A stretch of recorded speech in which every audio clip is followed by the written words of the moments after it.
Okay, so tonight's talk will be on high reliability systems. I'm Lloyd Moore. I do a lot of embedded hardware and industrial automation. And I've been at this for about 25 years. And actually, most of you here know me because I've been here for probably 10 or 15 of those, and I don't remember. It's been a long time. So with that, we'll just kind of dive in. Tonight, we'll take a look at, first off, the appropriate use of this presentation. There's a good disclaimer at the beginning of this, so this isn't for everybody. Causes of failures, some things you may or may not have thought of yet. And then we're just going to get into the general techniques and just some general little helper tips and tricks that you can use to improve your system reliability. So the first one of those is watchdogs and watchdog timers. How many people are familiar with that, just to give me a rough idea? Okay, about half. Next one, some memory techniques, some just safer coding practices, and safe shutdown practices. So one theme that you'll see over and over tonight, I'm going to talk about things as they kind of relate to automation. So if you're working with servers and just desktop computers, some of this isn't going to directly apply in so much as if you're working with something like motors or heaters or something that has a direct impact on the physical world. That's where a lot of this stuff really comes into play, although you can use it everywhere. So good coding practices are good coding practices. First off, the appropriate use of this presentation. This is intended to be a middle ground between what you normally do and those cases where you have a very formal specification, such as MISRA, DO-178B, PCI DSS, and so forth. MISRA is the one for automotive. How many people are familiar with MISRA? Okay, how many people work under MISRA? Oh, interesting, nobody. Okay. DO-178B is the aerospace, so it's mostly used in commercial aviation. Anybody in here work under DO-178B? So 1, 2, yeah, Boeing's around here, so a few of you.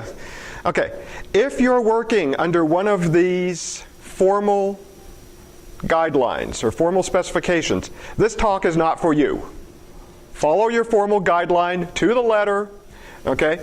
This talk is intended for everybody else who is not necessarily under one of those guidelines, but wants to do something with higher reliability and a little more safety and a lighter weight process than you typically see with some of the more formal processes. People who work under the DO-178B, it's kind of a heavyweight process, right? A little bit. Okay. Everything we're going to talk about tonight is going to be more individual techniques that are a step above just general casual, or let's just say general professional coding, okay? Things you can do in addition to that, but not so heavy that it's really like starting to slow your project down or cause significant overhead to actually implement at least a portion of them. So we're going to stick in that middle ground, and that's the appropriate use for this presentation. So first off, causes of failures. How many people are familiar with software bugs? Okay, that's what most of us think of when we see causes of failure for our software, is bugs that we or somebody else, mostly your coworker, just kidding, have put in there, right? Okay, it does what you said, not what you meant. Okay, one you may not have thought of is electrical and environmental noise. So how many people here have ever gone through ESD certification? Okay, for those of you who haven't, what they do is they take what essentially looks like a fancy ray gun that's a very sophisticated electrostatic generator that puts out 8 kilovolts, and they turn it on and it goes beep, beep, beep, beep. And then they run it all over your product. And everywhere they get a spark, they hit it 20 times positive, 20 times negative. Okay? Guess what that usually does to your code if it's not done right? At best, you get a reset. At worst, you get burned circuitry. Okay? That's part of anything you see that has CE certification on it has gone through that testing. So the reason they do that is because people walking across a carpet also build up electrostatic discharge. That gun is very specifically calibrated to what they call a human ESD model. And it's simulating what happens when you touch the doorknob and get that little spark. Okay. That's a very common case of electrical noise that can cause glitches in your code. It can cause memory to change values randomly. It can cause your program counter to go off and do something randomly, or just about anything else you can imagine. That's a very common thing to occur with industrial equipment. For instance, I've done a lot of work in paper plants. Paper running down a belt as they make it produces an electrostatic charge. It's essentially a big Van de Graaff generator. Okay, operator abuses. They did what? I've done automation before, and somebody decided to store their tuna sandwich in my automation system. Of course, that hit a bug and we got it lost. That was not good. But operators will do the darndest things to your system that you least expect, and they're more creative than you are.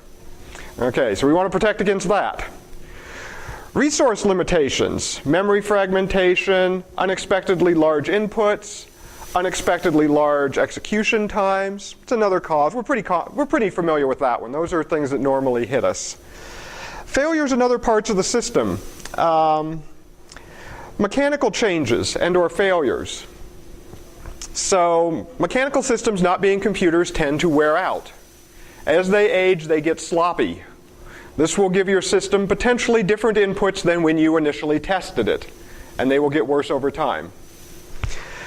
Component failures can also cascade. Somebody comes up and you're connected between here's your box, and you've got a cable, and you're connected to some other box, and somebody comes up and electrostatic zaps this other box that you've got no idea what it is, and, well, it comes on through and takes yours out.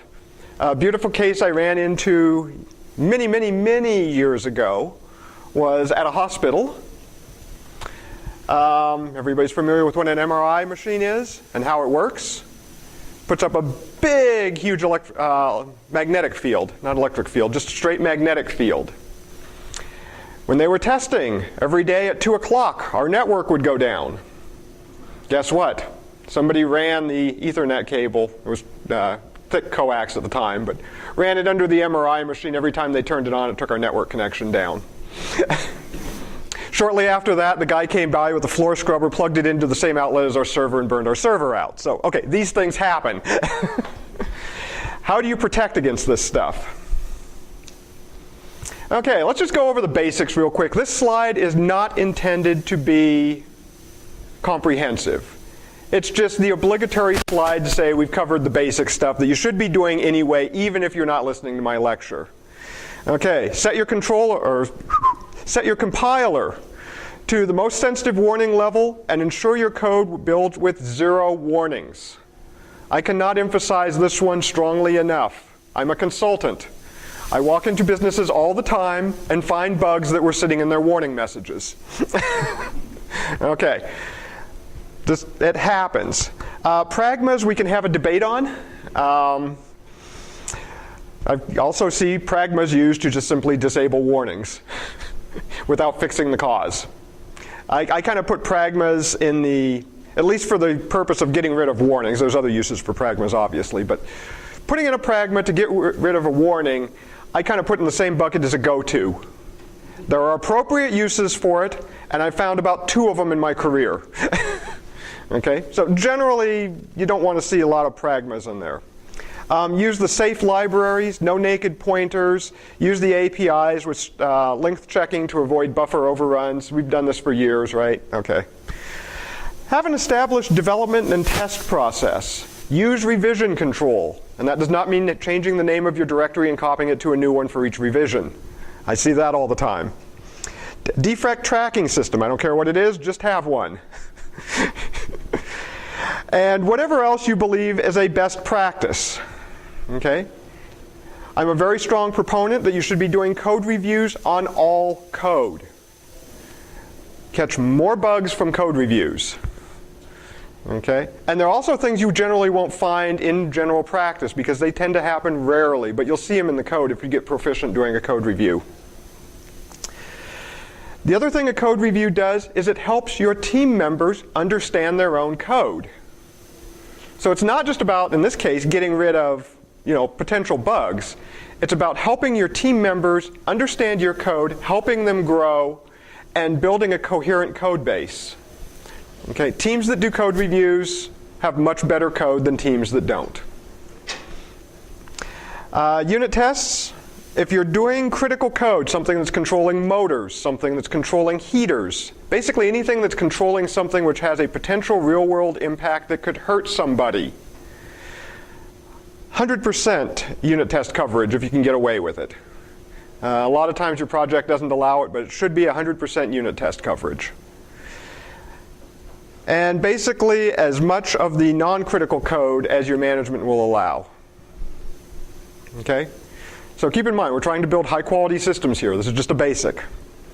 When you do find a failure, root cause it. Don't just fix the original problem. Why did this problem occur? Usually there's a problem in the process. Okay? It could be Joe was distracted and wasn't with it that day when he wrote that code. Fine. The key is that you've got a set of processes in place and a mechanism for improving those processes over time. So whatever you screwed up today, you'll do better tomorrow.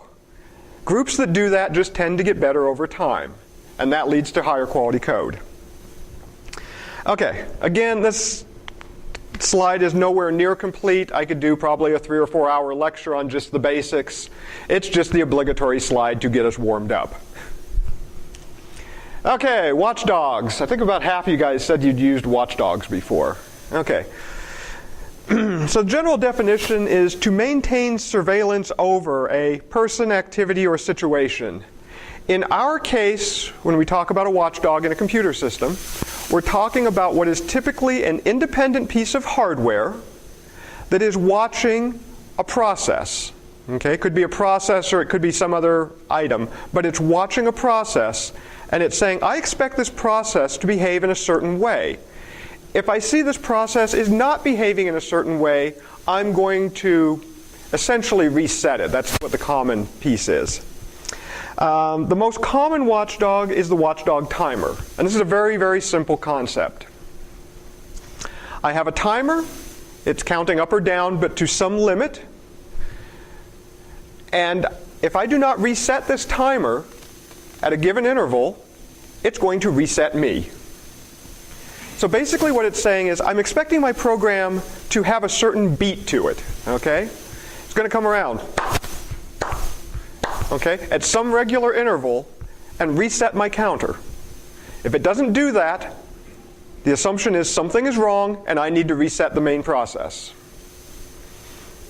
That's a simple watchdog timer.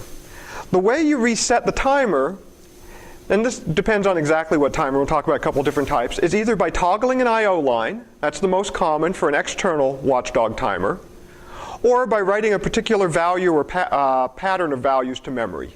Okay? It's something that should be somewhat hard to do, okay? And I mean hard in that it's not likely to occur by chance, and something you only do once in a while. So once through a complete execution cycle of your program, for instance.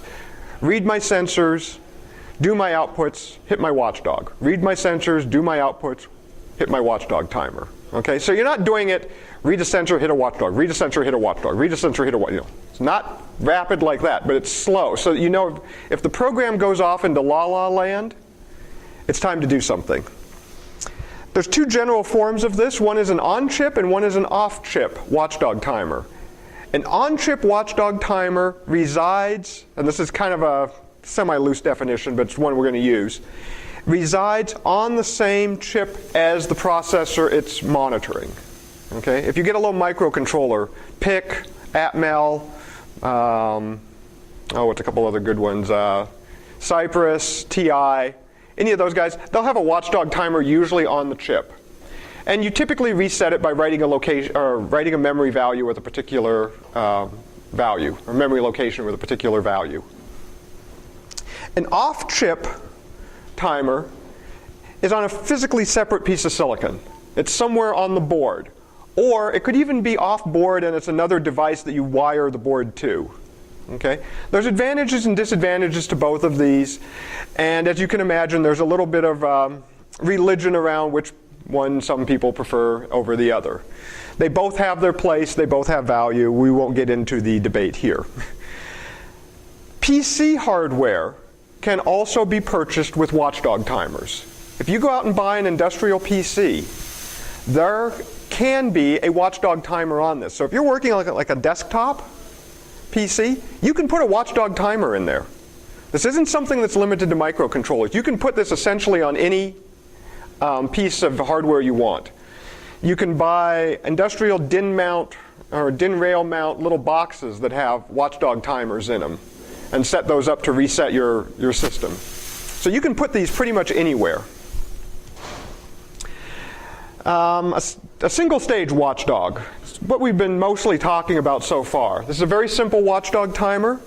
You toggle an I/O line or write a value every X milliseconds, and it resets the Watchdog timer. If you don't do that, the Watchdog timer resets you. Pretty simple. Does anybody see a basic problem with this? Okay, so what did I say? You read your sensors, do your output, hit your Watchdog timer. Read your sensors, do your thing. Okay, what happens if I get stuck in a loop where it goes reset Watchdog, reset Watchdog, reset Watchdog, reset? Okay, my program's not running properly, but my Watchdog's getting completely reset. Because of that, they invented this thing called a windowed Watchdog. Okay, it's the same thing as a regular single-stage Watchdog, except you can't reset it too frequently either. You have a window of time in which to reset it. So you have to reset it every so often, but not too fast. Okay, if you reset it too fast, it resets you. It's a multi-stage Watchdog. So these are a little more rare, and usually by this time somebody's kind of building them themselves, but and we'll talk about that in a minute. But in a multi-stage Watchdog, what you're doing is you're essentially adding additional constraints. Okay, does everybody see the pattern here? We start out with one constraint, then we added it's basically a greater than constraint, then we added a less than constraint, and now we're going to talk about the general case of I've got a set of constraints. It could be multiple lines. I have to reset line or toggle line A, then I toggle line B, then I toggle line C, and I have to get through all three of those in some amount of time before it resets, and in order. Or any other general pattern you can imagine somebody can build a Watchdog timer for. The key is to ensure that multiple points in your code are executing in the intended rhythm and in the intended order. That's the whole magic around a Watchdog timer. So here's a typical program that you could put together for a Watchdog timer. This is obviously trivial and meant for a slide, just to get the point across.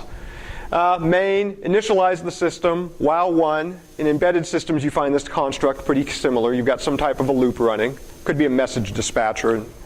But read your sensors, reset your Watchdog, write your outputs, sleep until next cycle.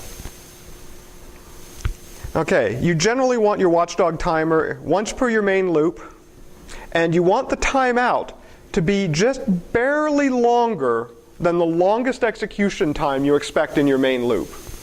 So a couple mistakes people make with Watchdog timers is essentially setting them too long. Okay, if I have a main loop that runs in 100 milliseconds, okay, so it's running 10 times a second, about how long do I want my Watchdog timer to be? 200. Yeah, 200's good, 150's good. 1 second is bad. You don't want to wait, you may be able to get away with it, but generally you don't want to wait that long, because the longer you wait, the greater the chance that your Watchdog timer will get reset by accident and not by your program deliberately in the manner you intended. So it's a probability thing. If you're using a multi-stage Watchdog timer, you could do something like put a call before read sensors, one where I've got the reset Watchdog call, one after write outputs. And now you know I got to the top of my loop, the middle of my loop, and the end of my loop, in that order. Okay? Pretty simple, right? Okay. Here's the gotchas. And believe me, I've seen this done. Do not put your Watchdog reset into an interrupt call. Particularly an interrupt call that's triggered by a timer. Okay? I have seen this done. It completely defeats the purpose of your watchdog timer unless the only thing you intend on monitoring is the interrupt that you've put that call into. So let's just hypothetically say I put a call, I've got a timer that fires off at 10 milliseconds, right? We'll just keep the same 100 millisecond watchdog timer before. So every 10 milliseconds I'm going to hit my watchdog timer and reset it. My watchdog timer has a timeout of 100 milliseconds. I'm good. That watchdog timer will never reset me. And you know what? Doesn't matter what my program does. That watchdog will never reset me. As long as that interrupt lives, that watchdog and my program lives, even if I've gone out into la-la land. I've seen this done. Don't do that. It goes in your main loop code, or the critical piece of code that you want to make sure is executing. That could be an interrupt, but usually is not. On-chip watchdogs are typically disabled when you enter debugging mode. So if you're on a little microcontroller and you hit a breakpoint, what really happens behind the scenes is a message goes to the core of that chip saying, stop. Okay? Clocks get stopped and all kinds of other things happen to put that process into suspended animation. On most chips, not all, most chips, that also disables your watchdog timer for an on-chip watchdog timer. That's good. Okay, because you've stopped the process and it's a legitimate stop. Off-chip watchdogs do not stop. So I've run into this problem before. Person is debugging their system. Everything's working normally. They hit a breakpoint and their system resets and they can start from ground zero again. Okay? You basically have to be aware of what your watchdog's doing to you. And I had a team one time that got stuck in this loop for several days trying to figure out what was causing their system to reset every time they hit a breakpoint. It was their watchdog timer. It was doing exactly what they told it to. Here's a recommended practice for this. If you're building boards with external watchdog timers, because there's another gotcha buried in here that most people don't get. You have a single trace on the board that goes from your watchdog timer to the system you're resetting. It could be a processor, it could be multiple processors, whatever, but it's your system reset line. Okay? You've got a trace in there. Design that trace to be cut, and then put one of those little jumper pins in there as well. Okay? Here's why. The other thing that happens is people build their development boards. So the first thing that happens to them is they get into the situation I told you before, where the watchdog's resetting them while they're trying to develop. So they cut the trace. Or worse yet, they go tell the PCB designer, get rid of this trace, I'll put a jumper in when I need it. Now they put the board into production, and the watchdog timer's not connected. They're servicing it, but it's not connected. So a nice way to get around that is put your trace up with one of those little gaps in the middle that's easily cut by an X-Acto knife. Okay, that's your production board. When you make your development boards, you cut the trace and you put the jumper in. Okay, now your development board, when you're debugging, you can take the jumper out and disable your watchdog timer nice and easy. And when you put the board into production, by default, the watchdog is connected. All right, so just one of those little things that, if you've been around a while, it's happened to you both ways, and, well, I've done, both of those. The other one that gets people is, as your code grows and changes, the length of time for your main loop also tends to change. Usually it tends to grow. Let's go back to our example. Let's say I've got a main loop of 190 milliseconds. Okay? I measured on my scope, or however I'm measuring it. It's 190 milliseconds.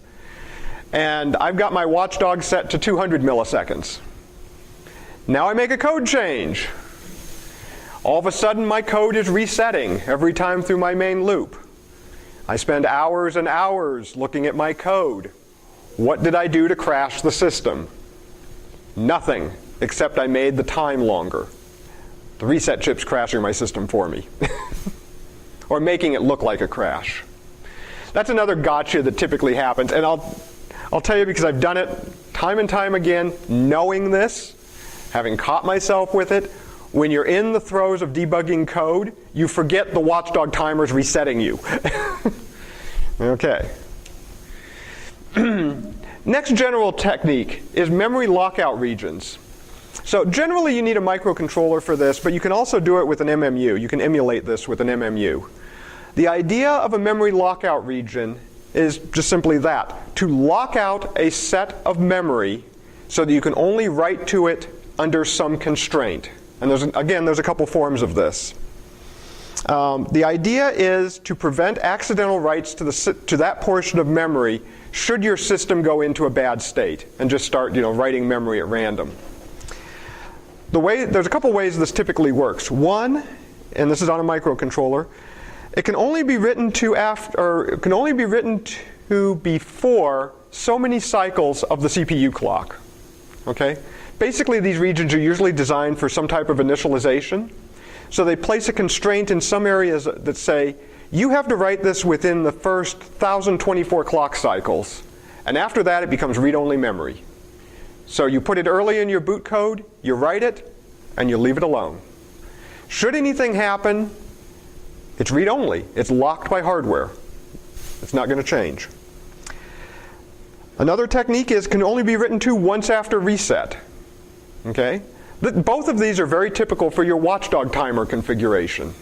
It's one thing they normally put in there. Is the Watchdog on or off? The minute I turn it on, I get to turn it on once. I never get to turn it off. Or I have to make that decision within the first X clock cycles, and then it's set. Also guarantees the Watchdog doesn't come on by accident.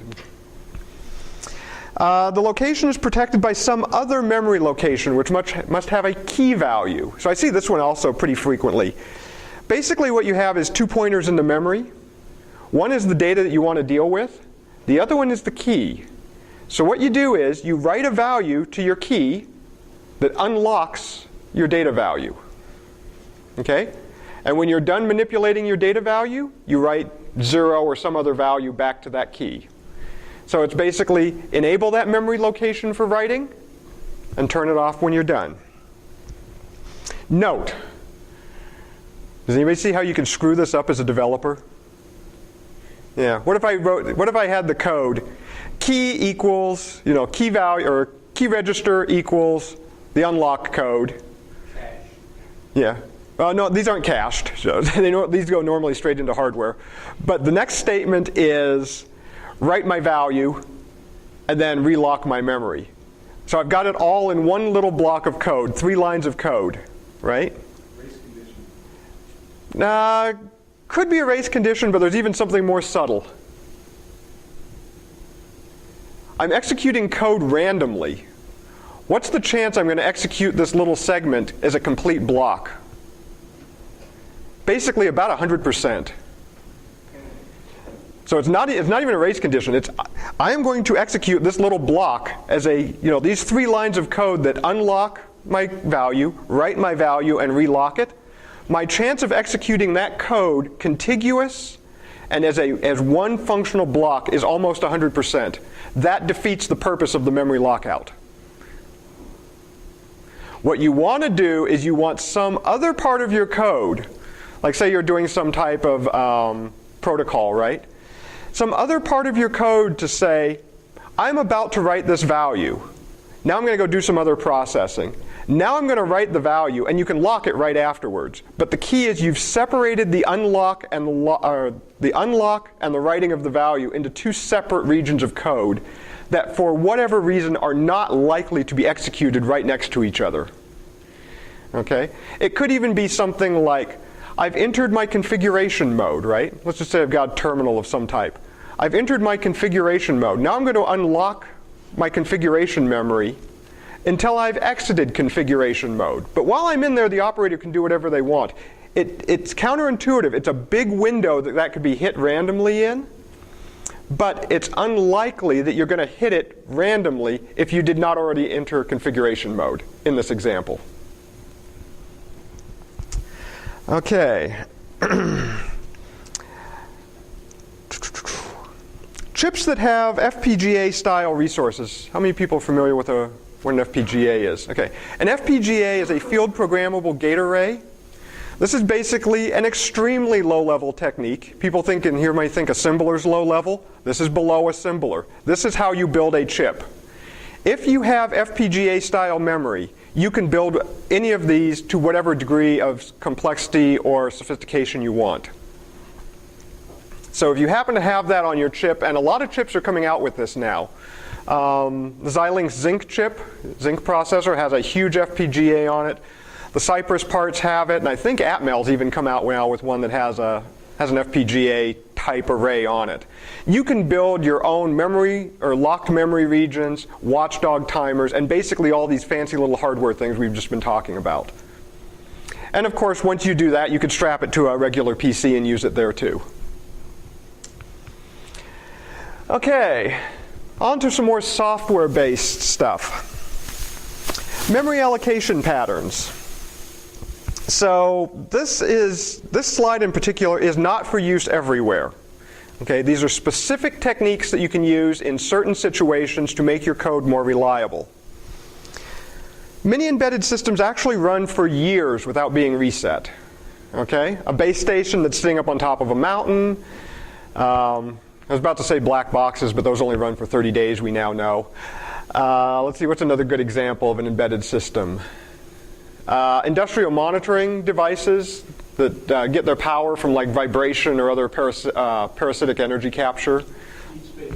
Deep space probes for use, submarine stuff. Okay, they run for a very long period of time, and they're very hard to get at. Okay, so if they go down or the battery runs out, it's a real pain to get at them. Potential things you may want to look for in that case are any type of dynamic memory allocation. So anytime you allocate memory dynamically, you can fragment memory, correct? Okay. If you keep doing this for year after year, eventually your memory gets fragmented and you have a good chance of running out of memory.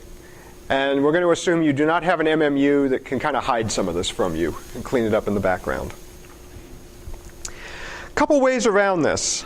And some people do this just simply because they don't want resource leaks either. So this will protect you from fragmentation, resource leaks, and various other dynamic memory instability problems.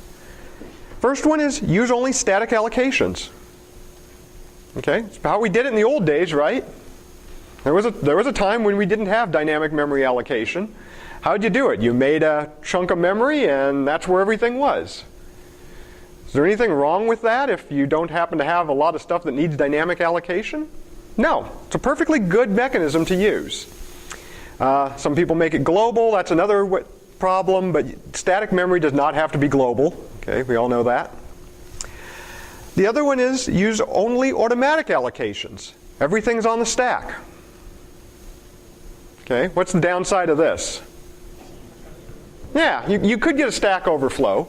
But if you've got a well-constrained system and you've profiled it and you know how big your stack's going to go and you know your maximum stack depth, you're probably safe. Some processors, little tiny processors, only have a certain number of calls they can make anyway. Like a PIC, I think, can only make 7 nested levels deep. So by the time you get to that, you know about how big your stack's going to grow to, and you can manage that.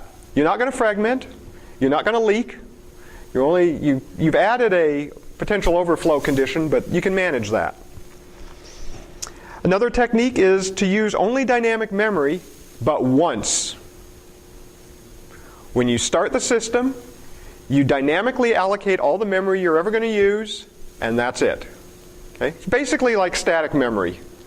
But you can bring the system up, you can statically allocate memory, dynamically allocate memory, and basically do a check to say, I've allocated all my memory, am I in a good operating state? Keep going or shut down. Okay, finally, and so you notice these things are going from most restrictive but most safe to more flexible but not quite as safe. With obviously the one I don't have on the end of the list is the way we all typically do it with malloc, free, new, and delete. Okay. The one last step in between those, at least that I'm going to talk about, is using a dedicated heap. So I'm going to take a static chunk of memory, I'm going to put all of my dynamic memory allocation in that static chunk of memory. So I've taken my mess and I've put it in the corner and I've said, you're constrained there. And now every once in a while, I'm going to go destroy that heap and rebuild it at some regular schedule. Okay? It's a balance. Now, of course, you can use all of these together in some fashion. But the key is to pick the one or the set that best protects what you're trying to protect and allows you the flexibility you need. Typical and mission-critical embedded systems do not allow people to open an arbitrary number of windows anytime they feel like it. Okay? Just by the nature of the problem you're working, you generally don't need a lot of the dynamic memory flexibility that you typically are afforded. So don't use it when you don't need it, and pick up the extra safety. Okay, data integrity issues. So everybody's familiar with buffer overflows, stack overflows, pointers off into memory that you don't expect to be there, accessing memory after it's been freed, all these normal types of things, right? All of those problems have one thing in common. The memory location is being changed under program control. Okay? It's not the program you intended to be in control, but it is the program that is in control. The memory is being written to by the CPU core or a DMA engine or something like that. It's something you potentially can control. Okay? Let me rephrase that. It's something you should be controlling. But for whatever reason, maybe you didn't. There's another way that data issues can happen, and that's from things outside the control of your program and or the resources it controls. How would that happen? We mentioned one already. Electrostatic discharge. Somebody comes up and zaps your processor, guess what? Your memory just got all set to random numbers. Your program didn't do it. Your program is fine. You've got the perfect program. No pointer bugs, no overflows, no buffer underrun, none of the normal stuff. Somebody static zapped you, now your memory's corrupt. And it may only be 1 bit. It may not be the whole thing. It may be 1 bit. Okay? What else can happen? Bad memory locations. It just simply wore out. Or from repeated static zapping has been damaged. That happens too.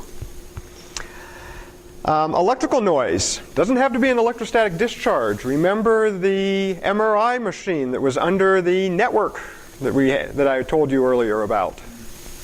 Okay? Industrial equipment produces very large electric fields. Sometimes those fields are strong enough to flip a bit in your processor. Basically, it induces a voltage on some wire somewhere that gets conducted into your memory and flips a bit or prevents a bit from being flipped. And environmental radiation. Somebody mentioned space probes. What's in space besides nothing? Cosmic rays. What are cosmic rays and various other forms of radiation? They're ionizing and they're little packets of energy. How does most memory work these days? By storing little packets of energy. If one of those happens to land in your memory, A, blame the guy who was supposed to put the shielding on the space probe in the first place. Next, figure out a way to detect and fix it. Okay, what I'm trying to point out here is things can happen to your data that you don't have control over. These things can result in bad things happening to your program execution. So they're not common, but they do happen. What can we do about this? Okay, I've just painted a very bad scenario, right? You have no control over it. It's going to happen to you. How do you deal with it? The first line of defense is a lot of systems use ECC memory. Okay, they basically have extra bits in the memory array that error check and correct on the fly as things are running. That's a hardware solution. How many people know of microcontrollers that have ECC memory built into them? That's about right. There's not many. What else can we do? Data validation. So basically validating your data set on the fly. There's a general principle to this, and that's to keep your data in some common data structure. What programming principle does this violate? Everything is kind of in global memory. Okay? This is a trade-off you're going to make when you're using this. Now, granted, you could wrap this in a class and do some, various other things to protect it. But in general, to use this, you're going to take a certain set of data and you're putting it more in a common global area. But that has benefits when you need it. First, your data can be easily checked. Why are you putting it all together? So you can look at it in one place at one time and not lose track of it. That's the motivation, the primary motivation. Second, you can place sentinel values into that data. And I've done this extensively in a couple of programs. So what a sentinel value is a value that you know what to expect. Or it's a memory location that you know what the value should be. Let's phrase it that way. Okay? So what I'm going to do is I'm going to put variable, sentinel value. Variable, sentinel value. Variable, sentinel value. And I can make these sentinel values anything I want. They can be constant, they can be counting. It's just something that I know that's there. Now, if I want to know my data is in good shape, what do? I don't know what my data values necessarily are, but by definition, I know what my sentinel values are. And if I've laced them together like this, and I go through and I find out one of my sentinel values is trashed, what can I say? There's a pretty good chance one of the data values right by it's also trashed. Now, am I right 100% of the time? No. Do I care? No. Something screwed up, fix it. Okay. With sentinel values, there's another issue. Here's my sentinel values, here's my data. What happens when one of my data values gets screwed up, but my sentinel values are okay? I'm not going to see that. Okay, that's the downside of this. It's simple to do, it costs you some memory, but it's not perfect. How do I find this data value that's screwed up? It's the next item on my slide, guys, come on. Yeah, checksum or a CRC. Since I've got all my data values in one place, I can periodically walk this structure and do a checksum on it. And every time I update one of those values, I update that checksum. If I ever come in and I see my checksum doesn't match, I know something in my structure has been trashed. What's the downside of a CRC or a checksum? Takes time to compute. Okay? Every time I update my value, I've got to update that checksum. Another way I can do this, how many people have any familiarity with biology in here? I happen to have a biological background as well as computer science, so I particularly like this one because it's biologically inspired. Right out of DNA, I mirror my data. I have two symmetric data sets, not necessarily contiguous in memory. They could be far apart in memory, but every time I write one, I write the other one. Every time I read one, I read the other one and make sure it's the same. Okay? This is how DNA works. It uses two complementary values, but same idea. You have two data sets, and you check to make sure they're the same as you work with them. Again, these techniques can be combined. You can use, obviously, they're most effective when you put all your data in one place to work with. If I'm checksumming one value, that's not overly helpful. But if I'm checksumming a whole set of values, now I've got some meaning. So that's why you have to put it in one place. These also work best when your program duty cycle is low and you can do your checking during idle time. So a lot of real-world processes have an execution cycle of I wake up, I do something, and I go to sleep for a long, long time by comparison. Okay? 99% of the time I can be asleep in something, I'm just going to pick on this thing because it's a lovely target. This is the remote control clicker for the slide changer up here. This has a microprocessor in it. What percentage of the time is that microprocessor asleep? 100% for all practical purposes. For all practical purposes. Until I push a button, it's sleeping.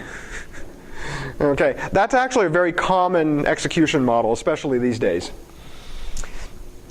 What you do is, right before your program goes to sleep, or even better yet, right as your program wakes up, that's when you do your data check.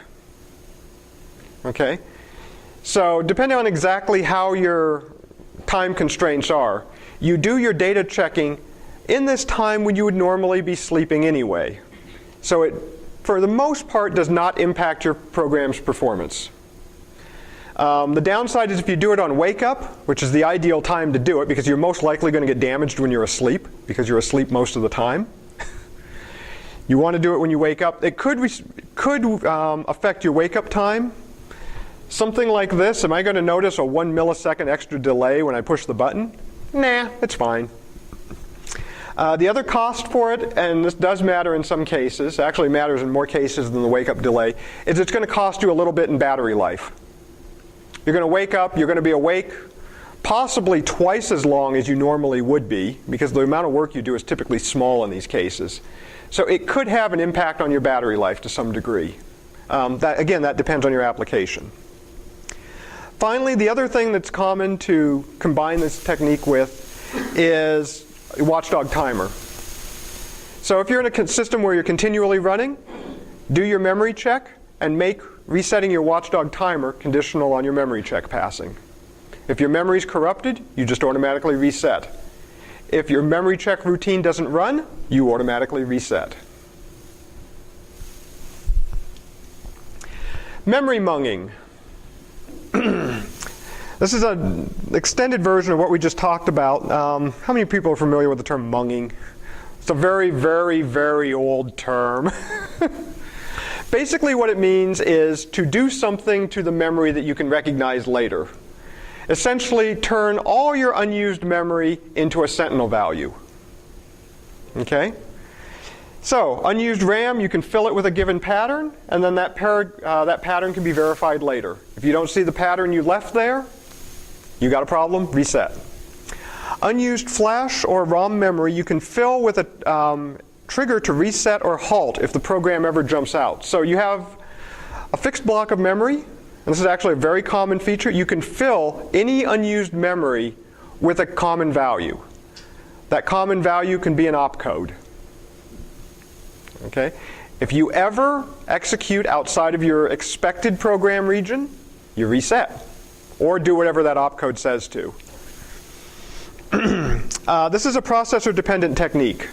What you put there, how you put it there, is very dependent on the processor you've got and your development tools. One I'm happen to be working with right now just has a checkbox, fill unused memory with blank. It's very simple. It takes no time at all to put that into your configuration settings. And if you put something there like a reset instruction, you know, very, very simple. If you just simply fill memory with no op instructions, that will typically cause your program, should you ever jump out to that region, it'll typically cause you to just continue executing no ops till you fall off the end of memory, and then you'll start at the beginning of memory, which is your boot code. Depends on the processor, but it's very simple to do. There's a trick with that. What if you have memory lockout regions? Looping around in memory like that is not a reset. It is a loop around in memory. Your memory lockout regions will no longer be accessible. Okay? When you come back in your boot code, you can test for that, or maybe it doesn't matter. If that memory was locked out, you know it probably didn't change. At least under your control. Might have got hit by a cosmic ray, but that's another story. Let's see. The other thing you can do, well, we talked about filling memory with reset instructions. Some processors have reset, some don't. You can fill memory with jumps to a common safe handling or reset routine. And there's a best practice around this as well. What you want to do with a safe handling routine, I might actually have this in another slide, but if I do, I'll skip it then. If you have a safe handling routine, put it in your boot up code. So when you start, what you do is, the first thing you do is place your system into a safe state. Motors off, heaters off, lasers off, whatever other harmful, potentially man-damaging tools at your disposal, turn them off. Okay? Yeah, tractor beam off, replicator off. What other nasty things can we put in here? Safety release on the atomic bomb off. Okay? But after you've turned them all off and placed them into a safe state, now put them in into your operating state. But what you now have done is you've created a safe, secure program, right, that puts your system in a known safe state, and you're testing it every time you boot up your program, at least to some degree. What do I see a lot of times happen? Here's my safe routine, right? We'll just call it the safe routine. Okay? I stick my call to my safe routine in some type of global exception or reset off my watchdog or something else that never gets called. So what happens is it never gets tested. In the real world, I've built a safe routine, I've modified my hardware, my safe routine didn't get updated, I'm no longer safe. By placing it into your main sequence, at least you execute through it on every boot up and have the opportunity to exercise it. The other thing you generally do not want to do, especially if you have lasers, replicators, atom bombs, and things like this running off your code. By the way, if you've got any of these things, probably use a formal, I'm making a joke here, but use a formal guideline, not this. That's more than this talk is intended for. But if you have any of these things, do not just simply fill your memory with halt instructions. You will halt, your motor, your heater, your laser will remain on, and whatever is in front of it is going to be having a bad day. This seems to happen fairly frequently. Okay, state tracking. This is a fairly rarely used one, at least in my mind, because it makes your program very rigid. Basically what you're doing is making sure that each major step of your program came from a known previous step. Okay? It's just another way to make sure your program's executing in the proper order. So, if I've got a state machine, I can keep track of my last state. As I enter a new state, I can say, my last state had to be A, B, or C. If it's D, E, or F, I didn't get here by the accepted mechanism, reset. If I've got a set of function calls, I can look at my stack, right? I can walk my stack and say, did I come from, or does the stack contain a particular call that I've decided is the proper way to get here? If it doesn't, I didn't get here by the way I expected to, reset. Okay. Does anybody see why this is not a very commonly used technique? Your program is now very, very brittle. But you might want that. Question? Strongly coupled. Strongly coupled, that's exactly right. Probably not good language support for it. No, there isn't. You'll have to build this yourself. Okay, so I'm not going to spend much time on it.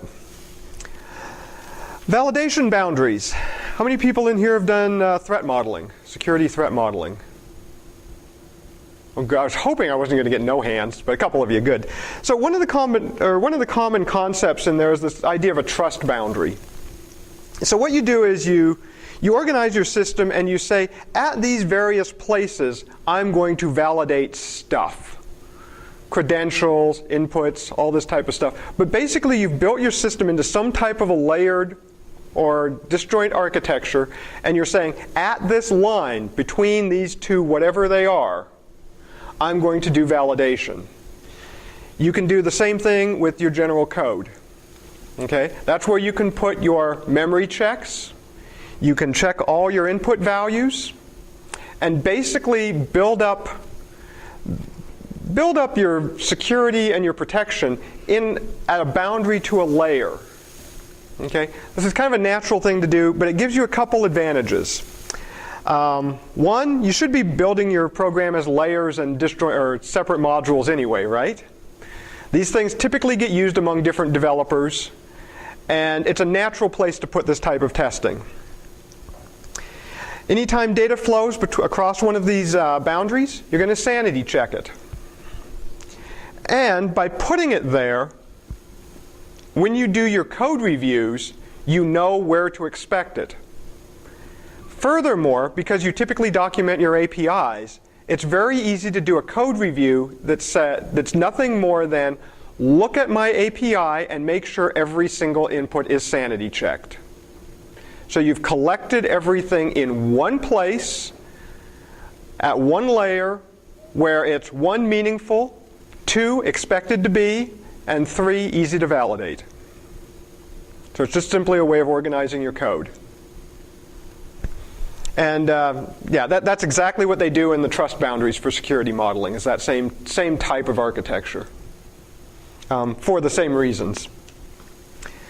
Okay, this one gets everybody. Time calculations. Anybody not had a clock roll over on them and do something nasty to them in their life?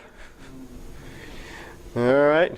Oh, you're saying no, I know you have. Come on. I have not had. Ah, okay. Okay, I'll buy the double negative. Okay, I'll buy that one. Okay, what types of things can get you? Leap year events. That's the most common one. End of year events.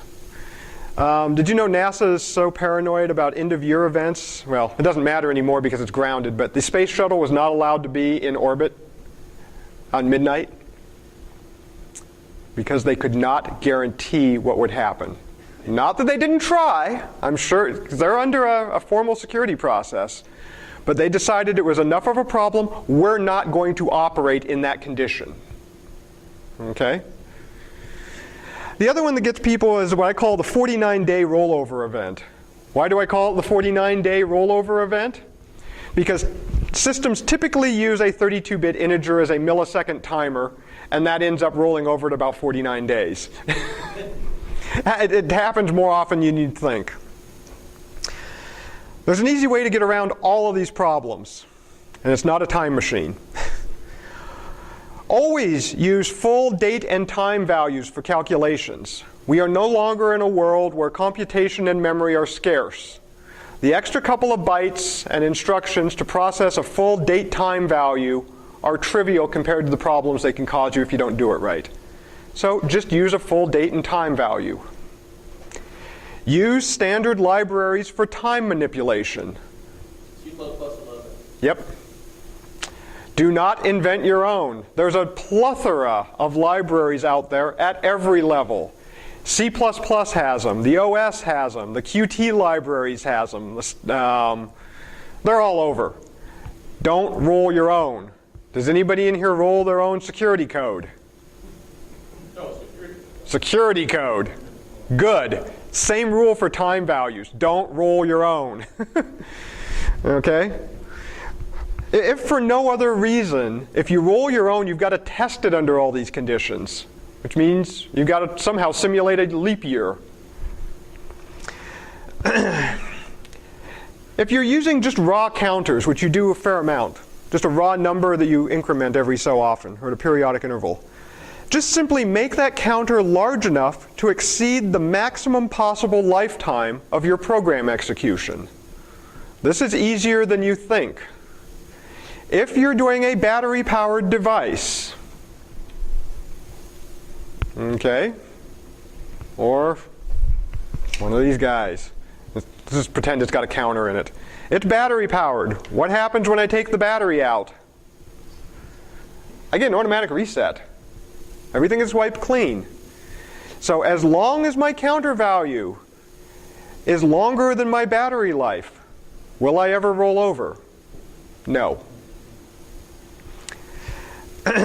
This depends on how long you expect your battery life to be.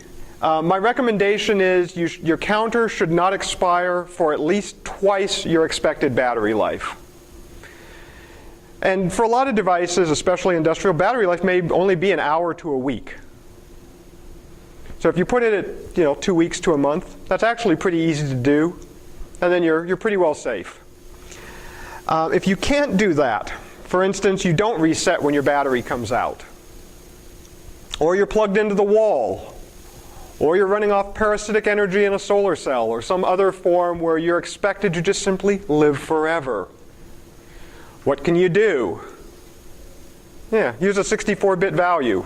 Long, that'll cover it. If I increment a 64-bit integer at a 1 millisecond rate, how many years until that counter rolls over? Yeah, I actually did the math. It's at least millions. Depending on your counter interval and stuff, possibly billions.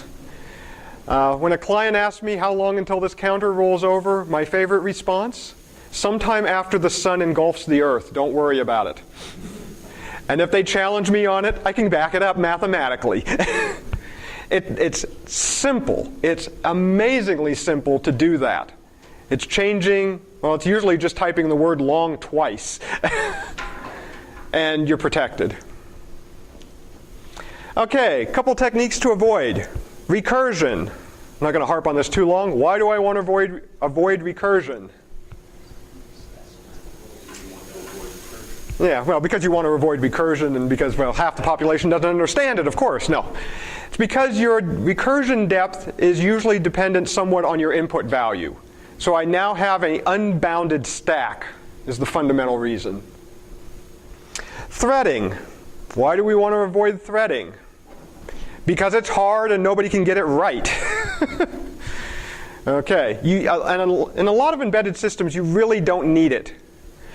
You can emulate threading and multiprocessing with proper use of interrupts. And at that point, you've got hardware backing you up and guaranteeing your execution boundaries. So in those cases, just avoid the multiprocessing or multi-threading, or excuse me, not multiprocessing, but multi-threading issue, and just use your interrupts to their fullest, and you're safer. Not to say you can't screw up your interrupts, but you got to use those anyway. Okay, next one, to halt or reset. This is an interesting problem. I've got a motor running, or I've got some other situation. What's better? Do I halt my system and do nothing, or do I try to reset? That's application dependent. Could go either way. But it's a very important question to ask. Ask it early in your development cycle, and then build coherently around whatever your answer was. Okay. If I simply halt, what are things that could get me in trouble? Motor keeps running. Yeah, motor keeps running, heating, cooling. Okay, let's take the next step, here's where I was going to talk about my little safe routine that I've already talked about, so I'll just bring it up again. Let's say I've got my safe routine, and it's working properly. Now, I call my safe routine, and I halt. Is that the right thing to do? Maybe. Maybe not. If I halt a process, by being halted can be just as dangerous as doing the wrong thing. For instance, on a conveyor line, if I halt the thing in the middle and the upstream stuff isn't set up to halt, it's just going to pile up and fall on the floor. Okay? That's a particular condition where you don't want to just halt, you want to reset, because other people that you're not directly coupled to depend on your running. So you want to reset. Or that's an example of why you would want to reset. You have to look at your problem to determine whether you want to halt or reset. There is no one right answer. The other thing you can do to improve your system reliability is what I call a scheduled reset. In other words, and this actually ties into your testing methodology quite heavily, or can. If I know I can run for 24 hours solid, I'm very confident I can run for 24 hours solid, but I don't know if I can run for a week solid. And I also happen to know that at midnight nothing is happening. What's one way I can guarantee my system will basically run forever? Reset at midnight. I've just reset my entire execution environment. I'm clean, and I only have to guarantee I can run for 24 hours, because that's when I'm going to reset again. Now, in reality, I should probably test to 48 hours or a week or something longer so I've got a good statistical buffer there. But I don't have to test for a year, 2 years, 10 years, whatever I expect my real lifetime to be. I can test for a fraction of that, and because I can reset, I can basically guarantee with some certainty, it's not 100%, but with some certainty that I'm good to go. Okay, so in summary, real-world application errors come from sources other than programming bugs. Okay? Make sure you're following all the basics of good coding practices. You should be doing that anyway. Watchdog timers are the most common form of error detection used on systems, but to get the benefit out of them, you have to use them properly. We've looked at a couple of ways to not use them properly. And just to really punch down on this point, because I see it so often, I see them used correctly about as often as I see them used wrong. Everybody says, I've turned on my watchdog, I'm safe. No. Most non-bug related failures come as a result of environmental influences corrupting memory. And memory could also mean registers in your processor in this case. But there's ways to handle that, and we've explored some of those. Knowing your expected program flow opens up further opportunity for validation at the cost of making your code more brittle and harder to modify. But there's a cost, there's a trade-off there. What do you want? Questions? Because I'm out of breath. Yeah? Have you built any systems where you have a hot standby complete other controller that would take over? No, I haven't actually done that particular paradigm yet. Usually the type of stuff I'm involved in, they can, for one reason or another, they get to have one. Now I've done one system, and it's actually a common architecture I've used actually a couple times now that I think about it, where I had a low-level controller that was a microcontroller, and we made that very, very extremely durable because we could. There was no operating system. We were operating bare metal. It had a very simple, straightforward task by comparison. So we could make it very, very reliable. All of the operator interface terminal and things that were not simple, we moved up to just a regular PC. The way we architected the interface between these two was such that the PC could reset without affecting the operation of the low-level controller. And I think in that case, we even, at one point, I won't say what operating system we were running, but we'll let you guess. I think we even had the PC reset every night, but the low-level controller continued to operate. So you can divide a system as well to get that reliability. Yeah. I was going to say, at my last company, we had for high availability cases, two identical boxes with essentially a watchdog cable between them. Okay. And when one of them detected that the other had said I'm alive for a while, it just said, oh, all right, I'm now the active box. Oh, that's interesting. So instead of resetting, you had two boxes talking to each other that cross-monitored. Periodically, the active box would go, I'm still active, and if it ever failed to hit its interval, the other box said, you're dead, I'm now the active. Yep. Taken over, and It's a good. And we had an extra trick. This was in networking, which was if you really needed not only high availability but no drop traffic at all, you would send the same traffic to both boxes, but only one of them would actually get to respond.